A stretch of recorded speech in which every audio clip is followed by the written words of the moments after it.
আপনি ভোট দেওয়ার সময় চিন্তা করতে হবে আপনি কোন নেতাকে ভোট দিচ্ছেন, সেখানে আপনার পরবর্তী বংশধর নিরাপদ।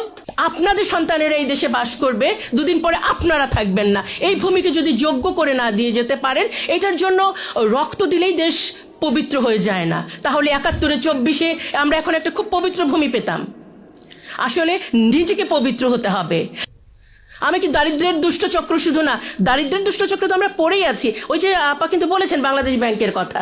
সুতরাং আমরা যদি আমাদের নিজেদেরকে ভালোবাসি, পরিবারকে ভালোবাসি, সন্তানের জন্য একটি সুন্দর ইনসাফের বাংলাদেশ রেখে যেতে চাই, প্রিয় সাংবাদিক বৃন্দ এবং এর মাধ্যমে যারা শুনছেন সবার প্রতি বিনীত অনুরোধ, এবার অন্তত পক্ষে দলীয় চিন্তাধারা, মন মানসিকতা থেকে নিজেকে মুক্ত করুন।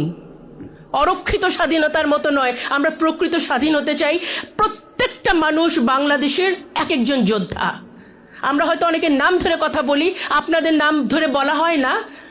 নিজেকে ভাবুন সেই একজন যোদ্ধা। ইনসাফের বাংলাদেশ গড়ার জন্য আপনার একার ভূমিকায় অনেক বিশাল হতে পারে। চলুন আমরা প্রত্যেকে একতাবদ্ধ হয়ে একটি সুষ্ঠু নির্বাচন যেন হয় এবং আমরা যেন যোগ্য নেতৃত্ব নির্বাচন করতে পারি, একতাবদ্ধ হয়ে সব